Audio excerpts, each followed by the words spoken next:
I once built a glitter bomb to catch package thieves, but today we're catching something even sneakier. Scammers. You might think only greedy idiots fall for scams, right? Wrong.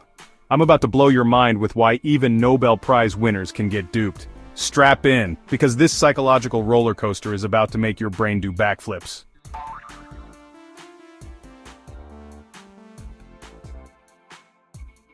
Okay, so meet Dr. Ellis. This guy's basically the Sherlock Holmes of fraud investigation. He's got more degrees than a thermometer, and he literally wrote the book on scam prevention. But check this out, he just lost $100,000 to a fake investment scheme. I know, right? It's like watching a fire safety expert accidentally set their own pants on fire. So, let's take a closer look. Dr. Ellis isn't some gullible grandpa who thinks his computer has a virus. He's a sharp dude who should have seen this coming a mile away. But scammers are they're like psychological ninjas. They know exactly which buttons to push in our brains, and they're really, really good at pushing them. Now you might be thinking, Mark, how does a pyramid scheme even work? Well, imagine a giant Jenga tower, but instead of wooden blocks, it's made of people's hopes, dreams, and life savings. The scammers at the top living large, while everyone else is scrambling to find more people to join the bottom. It's like a really messed up game of musical chairs. But when the music stops, you lose your house. But here's the kicker. People join these schemes because of something called social proof. It's like when you see a long line at a restaurant and think, wow, that place must be good. Except in this case, the restaurant is serving up steaming plates of financial ruin. The more people join, the more legit it looks. And boom, you've got yourself a scam snowball rolling downhill. Let's talk about FOMO, fear of missing out. It's like that annoying friend who always pressures you into doing dumb stuff, except it lives in your brain and has direct access to your wallet. Scammers weaponize FOMO like it's going out of style. They create this illusion of urgency and exclusivity that makes you feel like if you don't act now, you'll be eating ramen while your neighbors are dining on caviar. And before you know it, you're handing over your money faster than a cat burglar in a room full of unattended purses. Okay, so you've fallen for the scam. Game over, right? Nope. This is where it gets really messed up. Enter the sunk cost fallacy, aka the I've already come this far trap. It's like quicksand for your brain. The more you struggle, the deeper you sink. You've already lost some money, so clearly the only logical thing to do is lose more money? Yeah, our brains are weird like that. It's the same reason why you'll sit through a terrible movie just because you paid for the ticket. But in this case, instead of wasting 2 hours of your life, you're flushing your life savings down the toilet. Your brain goes, well, I can't have been wrong this whole time, right? Spoiler alert, you can, and you were.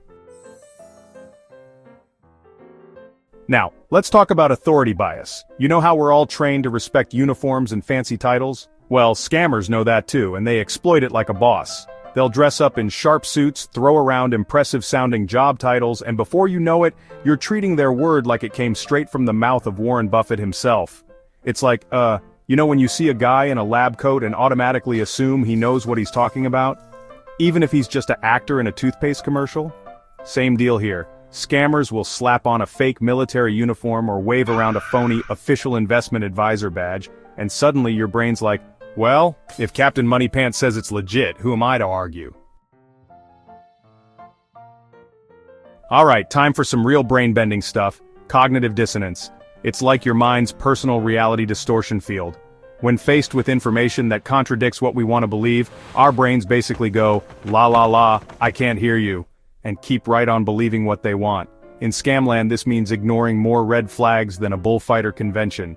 Your friend tells you it sounds fishy, must be jealousy, the returns seem impossibly high, you're just that lucky. The SEC issues a warning, fake news, baby. Your brain is working overtime to justify your bad decisions, kinda like how I justify eating an entire pizza by myself because the box says it serves one. It doesn't, trust me. So, how do we fight back against these psychological ninja scammers? We need to build our own mental red flag detector. It's like training your brain to be a scam-sniffing dog, except instead of treats, you get to keep your life savings. Win-win. You know, it's all about developing that healthy skepticism. If someone's promising you the moon and stars, maybe take a step back and ask, wait a minute, how exactly are they planning to lasso the entire solar system for me? It's not about being cynical, it's about being smart. Now, I'm not saying you'll never fall for a scam. Heck, even I could get duped if the scam is clever enough. But by understanding these psychological tricks, we can at least make our brains a little less hospitable to scammers. It's like installing a mental antivirus, but for your wallet. It's not foolproof, but it's a pretty good start. Here's the real kicker. Anyone can fall for these tricks. It's not about being smart or dumb, rich or poor. Scammers are equal opportunity manipulators. So instead of victim blaming, let's focus on education and looking out for each other. Because in the end, the best defense against scams is a community that's informed, skeptical, and not afraid to say, "Hey, that sounds fishy." So there you have it, folks. The psychology of scams decoded. Your mission now, should you choose to accept it, is to be a scam-busting superhero. Share this knowledge, look out for your friends and family, and remember, if it sounds too good to be true, it probably is. Oh, and if you want a free red flags checklist, just comment scam alert below. Stay savvy, stay skeptical, and keep your hard-earned cash where it belongs, in your pocket.